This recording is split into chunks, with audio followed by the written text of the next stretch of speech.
Hello, it's Coach Charlie from Attack Basketball Academy. Let's go.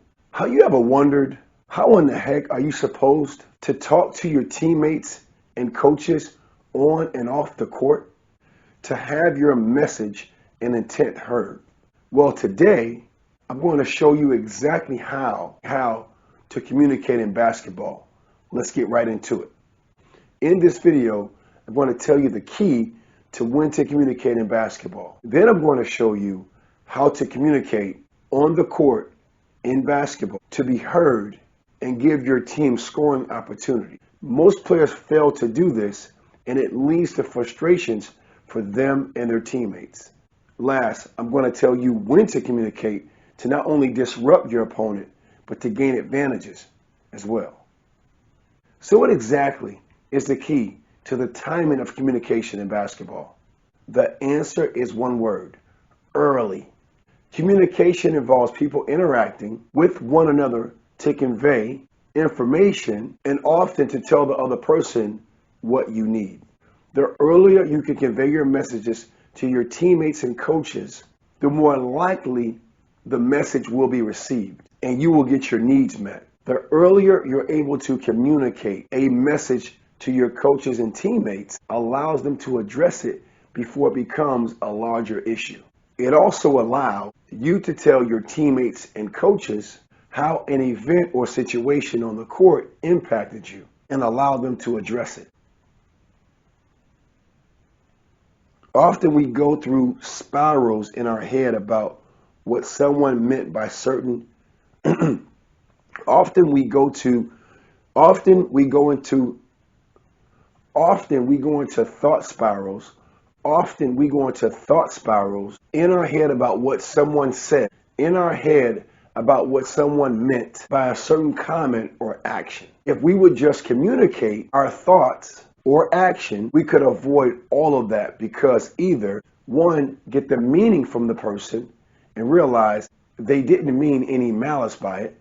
Two, allow the person to make amends if necessary.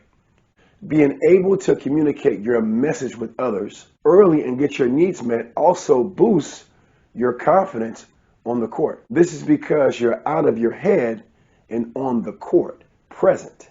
You are able to be confident in your communication skills. Know that you will be heard and avoid thought spirals, all because you communicated early. Before I tell you how to communicate on the court in basketball to be heard and give your team scoring opportunities, I want to remind you to subscribe to this channel. I'm putting out videos daily to help develop you into a premium basketball player. Don't miss out on the content. Click the subscribe button. Now I'm going to share with you how to communicate in basketball on the court to be heard and give your team scoring opportunities. Again, this is a one-word answer: loud. First of all, if you don't know this, let's get something straight. 70 to 93% of all communication is nonverbal. You see my hands moving? I'm being what? Expressive. It's nonverbal. This means that your body language accounts for the majority of your communication. Crazy, right?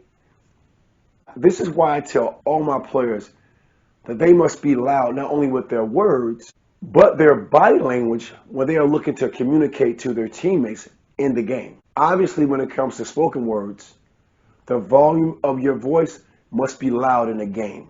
You must be heard over the crowd, cheerleaders, opponents, and other noises that may be going on in a game. I also recommend coming up with a word or phrase you will let your teammates know you want the ball and are in a position to make a play. If you have a set word or phrase, this takes the thinking out of it during the game, and it'll roll off your tongue so you'll have it ready when you need it. I can't tell you how many times I have players come to me and wonder why they're not getting the basketball. I simply ask them a question: are you communicating loudly that you want the ball? Now, body language.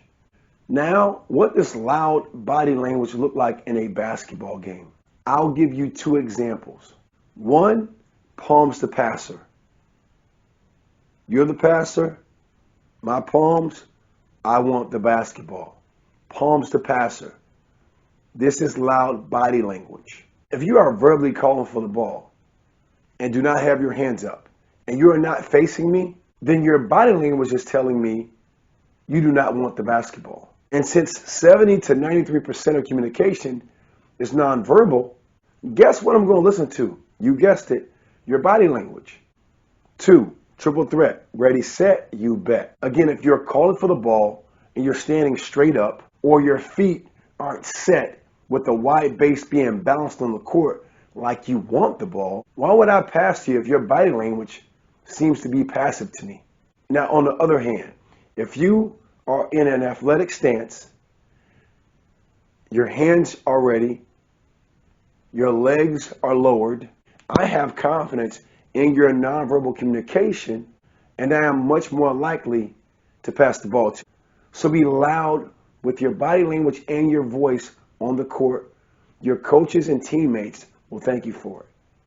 Now that you know that you need to communicate early and loud in basketball, comment below with one phrase you will yell when asking for the basketball in a game. For example, it could be here. It could be one more. One more is short for one more pass. Let us know what word or phrase resonates with you and leave us a comment with what it is. Now I'm going to tell you when to communicate in basketball to not only disrupt your opponent, but also gain advantages. Guess what? Again, it's a one-word answer.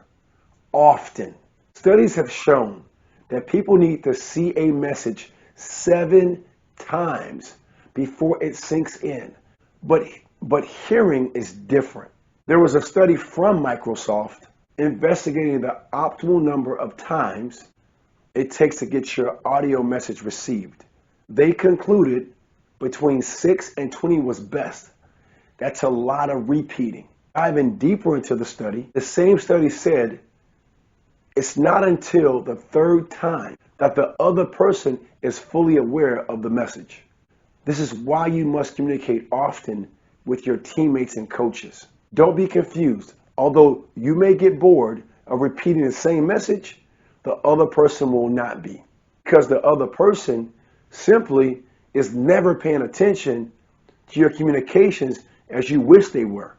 So why is communicating often so important? Repetition communication is a key because it helps transition a message from the conscious to the subconscious mind. And once it gets to our subconscious mind, our brain no longer needs to hear to understand the message. It becomes automatic. How cool is that? Understand something. A habit is a fixed idea. What's an idea? An idea is a concept. What's a concept? A concept's like a thought. It's like a string of words, right? Think about that. Once it hits the subconscious mind, it's a wrap. You got what you needed. That's when your team will work together as an amazing unit. Because you all have communicated so often, each teammate's message will be implanted into the subconscious mind of every player on the team. This allows each player to respond faster on the court. And in basketball, a half of a second is a world of a difference when it comes to making a play and scoring. Now that you know how to communicate in basketball early, loud, and often, how would you like to have a guide that covers all the must-know principles in basketball and in what situation to apply them? Well, you are in luck. If you click the link in the description of the video below, you can download the guide I put together as a gift. Enjoy it and keep attacking.